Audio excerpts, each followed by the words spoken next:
नमस्कार दोस्तों, आप सभी का स्वागत है हमारे इस YouTube चैनल सरस्वती जी के क्लासेस में। आज की इस क्लास में हम जानेंगे मुंडा मानकी शासन व्यवस्था के बारे में। आज का ये क्लास हमारा जो है वो 5वां क्लास है विभिन्न शासन व्यवस्थाओं के क्रम में। तो आइए शुरू करते हैं मुंडा मानकी शासन व्यवस्था, जो कि जो हो जनजातियों की शासन व्यवस्था है। शुरू करते हैं आज की क्लास मुंडा मानकी शासन व्यवस्था, जो कि हो जनजाति की शासन व्यवस्था भी कही जाती है। हो जनजाति में प्रचलित शासन व्यवस्था को मुंडा मानकी शासन व्यवस्था कहते हैं। ये हो जनजाति की है मुंडा मानकी शासन व्यवस्था। हो जनजाति जनसंख्या की दृष्टि से झारखंड की चौथी सबसे बड़ी जनजाति है। हो जनजाति जो है वो जनसंख्या की दृष्टि से क्या है, झारखंड की चौथी सबसे बड़ी जनजाति है। इसका जो क्षेत्र है हो जनजातियों का मेनली कौन सा है, तो यह है कोल्हान। कोल्हान क्षेत्र में आता है ईस्ट सिंहभूम, वेस्ट सिंहभूम और सरायकेला खरसावां। इन क्षेत्रों को मिला के कोल्हान क्षेत्र बनता है। मुंडा मानकी शासन व्यवस्था को एक अंग्रेज अधिकारी थॉमस विल्किंसन द्वारा मंजूरी दी गई। अब यहाँ पे जो मुंडा मानकी शासन व्यवस्था है, एक ऐसी शासन व्यवस्था जिसको कि अंग्रेज अधिकारी की मंजूरी दी गई थी, जो थे थॉमस विल्किंसन। तो ये क्वेश्चन एग्जाम में पूछा जा सकता है, क्योंकि ये हर शासन व्यवस्था से थोड़ा अलग है। फिर हम पहले जानेंगे कि ये मंजूरी इस शासन व्यवस्था को क्यों दी गई, ऐसी क्या बात थी। तो पहले हम जानते हैं हो जनजाति के बारे में। हो जनजाति, जिन्हें कि लड़ाका कोल भी कहते हैं, हो जनजातियों को लड़ाका कोल के नाम से भी जाना जाता है, और हमने ये कोल विद्रोह के समय में भी थोड़ा सा जानकारी हासिल किया था। इनके द्वारा 2 विद्रोह प्रमुख रूप से किए गए थे। ऐसे छोटे छोटे विद्रोह तो हुए थे, लेकिन 2 प्रमुख विद्रोह थे। एक था हो विद्रोह जो 1820-21 में हुआ था, और दूसरा था कोल विद्रोह जो 1830-32 में हुआ था। कोल विद्रोह में हार होने के बावजूद भी अंग्रेजों को छोटा नागपुर क्षेत्र को SWFA south western frontier agency घोषित करना पड़ा, यानी कि नॉन रेगुलेशन एरिया घोषित करना पड़ा था छोटा नागपुर क्षेत्र को। किस वजह से, तो कोल विद्रोह होने की वजह से। इतना उत्पात उसमें हुआ था, हो जनजातियों का ऐसा रूप देखने को मिला था, जिसकी वजह से फिर विद्रोह ना हो, इसके लिए छोटा नागपुर क्षेत्र को SWFA घोषित कर दिया गया था 1934 ईस्वी में।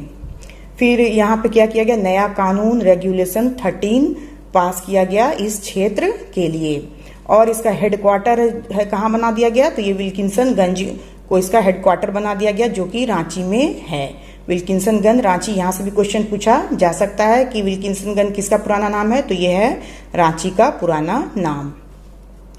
अब है कि SWF के तहत कहा गया कि बंगाल के सामान्य नियम के जगह रेगुलेशन 13 लागू होगा। यानी जब रेगुलेशन 13 पास किया गया, नया कानून कोल विद्रोह के परिणाम के स्वरूप, तो ये जो एरिया था छोटा नागपुर का SWFA नॉन रेगुलेशन एरिया, तो वहां पे क्या किया गया कि अब कहा गया कि बंगाल के सामान्य नियम वहां पे नहीं लागू होंगे, यहाँ पे रेगुलेशन 13 जो है उसे लागू किया जाएगा।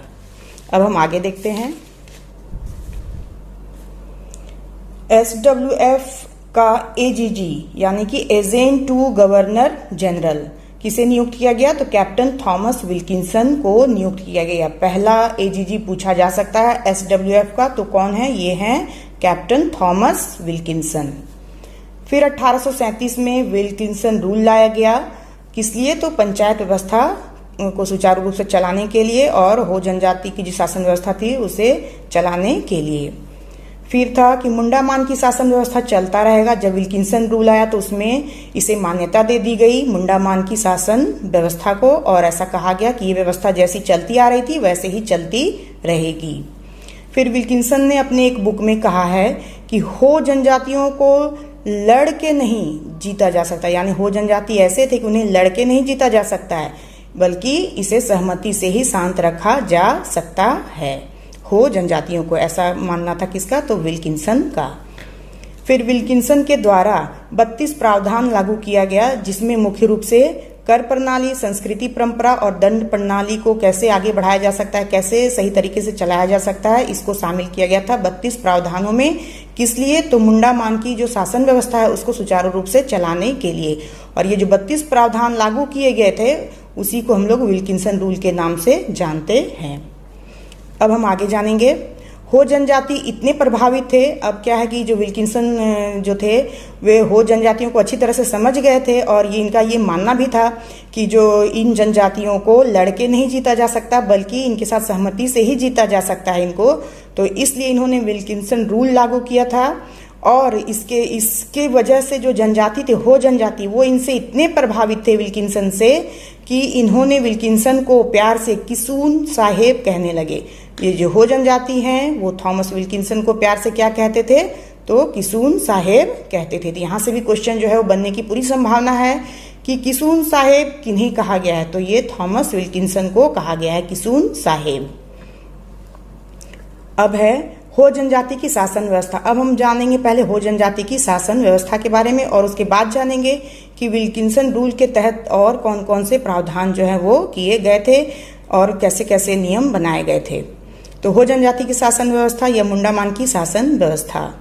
गांव की शासन व्यवस्था, यहाँ पे दो स्तरों की शासन व्यवस्था थी। पहली थी गांव की शासन व्यवस्था। तो गांव की जो शासन व्यवस्था थी जिसमें कि ग्राम पंचायत होता था और इसका जो प्रमुख होता था वो मुंडा होता था। मुंडा किसका प्रमुख होता था, तो ग्राम पंचायत का प्रमुख जो है वो मुंडा होता था।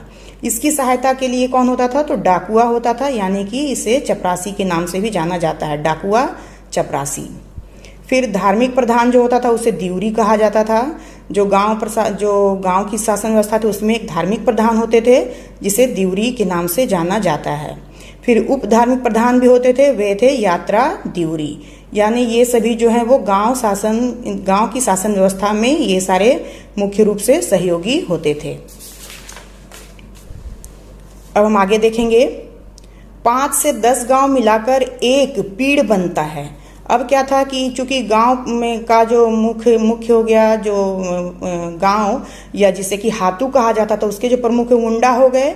उसके बाद अब क्या है कि गांवों को मिलाकर यानी 5 से अधिक गांव, कहीं कहीं 5 से 10 गांव है, कहीं 15 से 20 गांव भी दिया हुआ रहता है। तो हमें ये मान के चलना है कि 5 से अधिक गांव जब होंगे तो उसे मिलाकर क्या बनता था, तो एक पीड़ बनता है।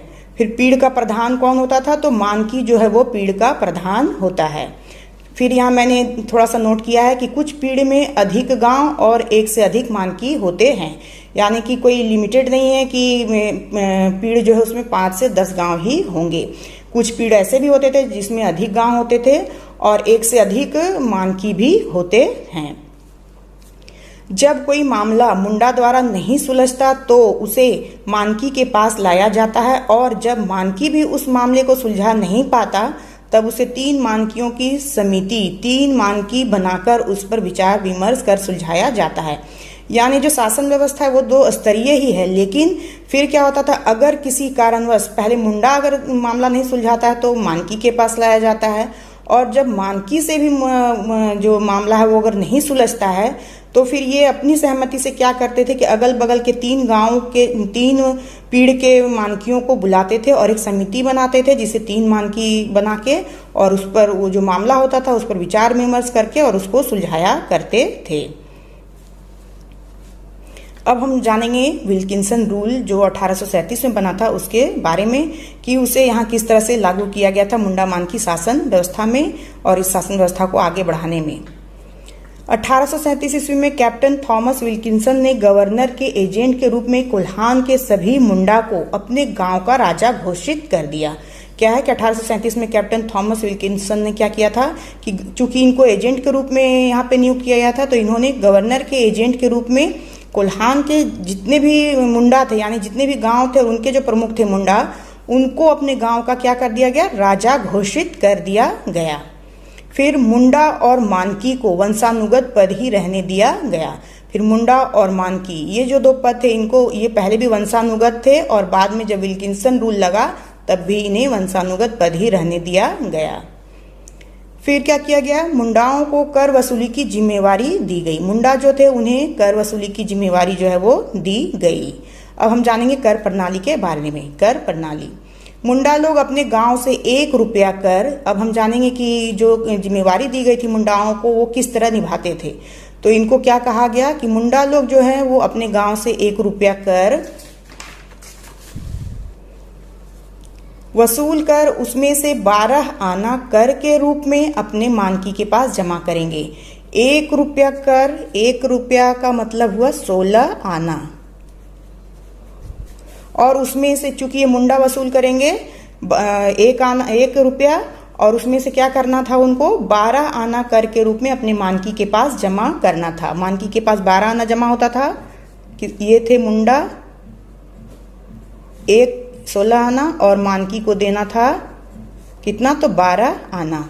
अब मुंडाओं के पास कितना बच जा रहा है, तो 4 आना बच जाता था मुंडाओं के पास, 4 आना।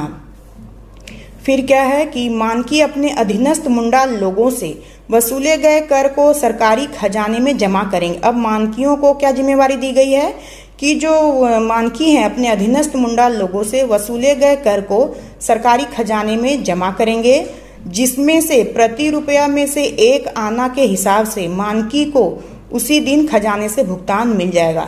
मुंडा को तो 4 आना मिल गया पहले ही, अब मानकी की बारी है कि इसे क्या मिलेगा। तो जब मानकी जो मुंडा से वसूले गए कर को, जब मानकी अपने अधीनस्थ मुंडा लोगों से जो वसूले गए कर को सरकारी खजाने में जमा करते थे, उसमें से प्रति रुपया यानी जब 16 आना जमा करते थे तो उसमें से 1 आना के हिसाब से मानकी को उसी दिन खजाने से भुगतान मिल जाएगा। यानी कि ऐसा प्रावधान किया गया था कि ₹1 कर लेना है मुंडा को और वहां से 16 आना में जब उन्हें प्राप्त होता है तो 12 आना देना है मानकी को, 4 आना बच जाता है मुंडा के पास।